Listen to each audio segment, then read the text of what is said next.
12 बजे या रात्रि के 12 बजे शिव की पूजा करते हैं, ओम नमः शिवाय का जप करते हैं या शिवाय नमस्तुभ्यम का जप करते हैं, इस मंत्र का जप करते हैं, तो धीरे धीरे आपकी वाणी दिव्य होने लगेगी।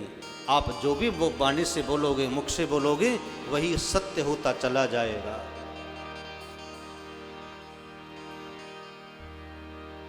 भगवान शिव और उनके पुत्र स्कंद दोनों की पूजा करनी चाहिए, तो आपके धीरे धीरे वाक सिद्धि होती चली जाएगी। और उसके बाद पूजा करने के बाद आप मंदिर में एक दीपक और एक घंटा दान करना चाहिए। देखो, दीपक और घंटा दान करने का बड़ा महत्व है। घंटा क्यों दान किया जाता है? आप मंदिर में जाते हैं, मंदिर में जाकर के आप सबसे पहले घंटी बजाते हैं। क्यों बजाते हैं घंटी? किसने कहा घंटी बजाने के लिए? मंदिर में घंटा क्यों लटकाया जाता है बीच में? इसको बजाओ तब आगे बढ़ो। इसका अर्थ यही है कि जैसे कोई सरकारी कर्मचारी अपनी ड्यूटी पर जाता है, सबसे पहले रजिस्टर में साइन करने पड़ते हैं, तब उससे आगे प्रवेश मिलता है। आपकी हाजिरी लग गई है। जो भी भक्त मंदिर में जाएगा, पहले घंटी बजाइए, तब आगे जाकर के भगवान को प्रणाम करें, हाजिरी लगाएं कि प्रभु मैं आ गया। भगवान के मंदिर में जाकर के घंटा बजाने से आपकी कर्मों की लिपि पर साइन हो गया कि आप इतने बजे, इतने इस बार को, इस समय मेरे दरबार में आए हैं, लिखा गया। इसलिए घंटा ध्वनि से, घंटा भी एक धुन, घंटा की जो ध्वनि है ना, वो नाद है।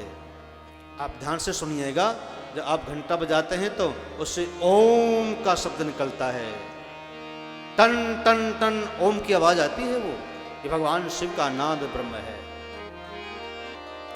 कई बार तो जाकर के घंटा से ऐसे लटक जाते हैं, लटक लटक करके घंटा बहुत देर तक बजाते हैं, टन टन टन टन टन टन टन। मंदिर में जितने वाले भक्त होते हैं सब परेशान हो जाते हैं बेचारे। घंटा जरा सा बजाना चाहिए, छोटे रूप में, कम आवाज से। ज्यादा तेज आवाज से मंदिर में घंटी नहीं बजाएं। जैसे कि मान लो आपके सामने कोई जाकर के ढोल बजाए, कान के ऊपर नगाड़ा बजाए, आपको कैसा लगेगा? कोई सीटी बजा दे कान के पास जाके, तो कैसा लगेगा? धीमी आवाज। कई लोगों की बहुत खराब आदत होती है कि बहुत तेज तेज बोलते हैं। कई लोग तो फोन पे ही बात बहुत तेज करते हैं, उनको लगता है बहुत दूर से फोन है, इसलिए मैं सारा जोर लगा दूं बोल बोल करके ताकि उसको सुन जाए। अरे कान फट रहे हैं भैया, आराम से बोले भाई जरा। पड़ोसी को भी परेशान कर देते हैं।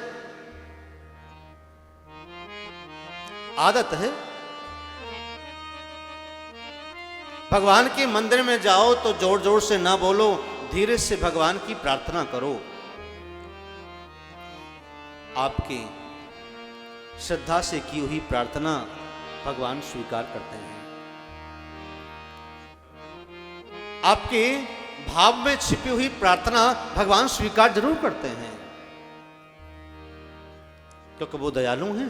वो क्या नहीं जानते हैं, लेकिन प्रार्थना में बहुत शक्ति है। अगर रोज रोज प्रार्थना करी जाए तो भगवान कभी तो सुन ही लेगा। रोज प्रार्थना करिए। कबहू तो दीन दयाल की भनक पड़ेगी का। कभी तो वो सुन ही लेंगे, कभी जान लेंगे। सिर्फ तू ये कह दे कि बस तू मेरा है और मैं तेरा हूं, ये कहे तो सही है। ये कहता ही नहीं, ना ना, मैं तेरा कैसे हो सकता हूं, मैं तो मेरे बाप का हूं, मेरा अधिकार तो पत्नी का है, मैं तो पत्नी के पास रहता हूं। मैं बच्चों के पास रहता हूं, मैं माँ के पास रहता हूं। अरे भैया, वो भी भगवान ने बनाए हैं। एक बार कह दे मैं राम का हूं, मैं शिव का हूं, मैं कृष्ण का हूं, एक बार कह देंगे तो वो सदैव तुम्हें अपना बना लेंगे। एक बार जो बन जाओगे तो फिर वो हाथ नहीं पकड़ छोड़ेंगे, पक्का मजबूत हाथ पकड़ ही लेंगे। यही प्रार्थना करो, पकड़ लो हाथ त्रिपुरारी, नहीं तो डूब जाएंगे। हमारा कुछ न बिगड़ेगा, तुम ही बदनामी पाएंगे। क्यों? क्योंकि हमने तो आपको अपना बना लिया है। अच्छा करोगे तो संसार वाले लोग आपको कहेंगे, और बुरा करोगे तो संसार वाले लोग आपको कहेंगे। हमने तो केवल आपको अपना बना लिया है।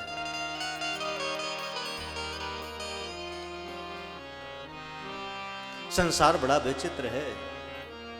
भक्ति भी करें तो संसार वाले नहीं जीने देते। तब भी भगवान की रोज यही कहेंगे, पड़ोसी कहेंगे, घर वाले कहेंगे, आजकल क्या पागल हो गई है क्या? ये पागल हो गया क्या आजकल? जो जब देखो मंदिर जाते हैं, जब देखो पूजा पाठ में लगे रहते हैं, जब देखो कथा कीर्तन करते रहते हैं, जब देखो ये करते हैं, तब तक उधर ही करते हैं। और नहीं करें तब भी मरना। तब भी ये कहते देख सारा दिन चारपाई पर पड़ी रहती है, ना पूजा करती, ना पाठ करती, ना किसी से बात करती, कुछ भी नहीं करती, ना मंदिर जाती, ना सत्संग में जाती, ना कथा सुनने जाती, ना कोई दान करती, ना पुण्य करती, ना किसी तीर्थ में जाती। अरे भैया जिए तो जिए कैसे? एक बार महादेव और पार्वती अपने नंदी पर बैठ करके दोनों भ्रमण करने के लिए निकले। सायंकाल के समय संसार वालों को देखने के लिए कि क्या क्या कर रहे हैं, चलो देख करके आए। अब जैसे ही महादेव अपने बैल पर नंदी पर सवार होकर के और पार्वती को साथ बिठा करके जैसे ही आगे प्रवेश हुए तो 4 लोग खड़े थे गांव के बाहर। उन लोगों ने कहा अरे रे देख देख देख बेचारे नंदी पर 2-2 लोग बैठे हुए हैं, बिल्कुल तरस नहीं है, दया धर्म नहीं है। बेचारे के पास देख कैसे 2 मोटे हट्टे कट्टे दोनों नंदी के ऊपर बैठे हुए हैं, शर्म नहीं आती। महादेव ने कहा देखा पार्वती, संसार वालों का हाल देख लिया ना? बोले हाँ स्वामी, थोड़ा आगे चलिए। भगवान शिव ने कहा मैं उतर जाता हूं। भगवान शिव उतर गए, पार्वती को नंदी पर बिठा कर के आगे बढ़ने लगे। तो वहां 4 लोग खड़े थे उस गांव के कोने पर। उन 4 लोगों ने कहा अरे देख देख देख लुगाई का। आप जानते ही हैं क्या कहते हैं? हाँ देखो ये तो औरत के बस में रहता है, औरत से डरता है। औरत तो बैठा रखी है और खुद चल रहा है पैदल पैदल। महादेव ने कहा है देवी देखी लीला संसार की कैसी विचित्र है? बोले हाँ स्वामी देख तो रही हूं। पार्वती ने कहा ठीक है तो मैं भी उतर जाती हूं, हम दोनों नादिया के साथ में साथ साथ अकेले चलते हैं। तो पार्वती भी नंदी से नीचे उतर गईं और दोनों साथ साथ चलने लगे।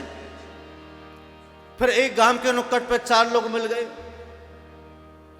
वो कहने लगे देख कितने पागल लोग हैं ये, अरे साथ में सवारी है फिर भी पैदल पैदल चल रहे हैं, बिल्कुल शर्म नहीं है। और देख बेचारी कितनी सुंदर घरवाली है, उसको तो नादिया से नीचे चला रहे हैं, पैदल पैदल चला रहे हैं। आदमी चले तो कोई बात नहीं, घरवाली इतनी सुंदर है फिर भी नादिया के ऊपर बिठाई नहीं, बड़े मूर्ख लोग हैं ये तो। भगवान शिव ने कहा देख लिया पार्वती? बोले हाँ महादेव देख तो रही हूं। ये संसार बड़ा विचित्र है भाइयों, कैसे जिए? जिए तो जिए कैसे? इसलिए संसार वालों की, घर वालों की, परिवार वालों की, रिश्तेदारों की, पड़ोसियों की, शत्रुओं की, मित्रों की परवाह किए बगैर आगे काम करते रहिए। उनके सुनो ही ना, अगर सुनेंगे तो आपको एक पल जीने नहीं देंगे। बताओ आपके घर में यह हाल है कि नहीं?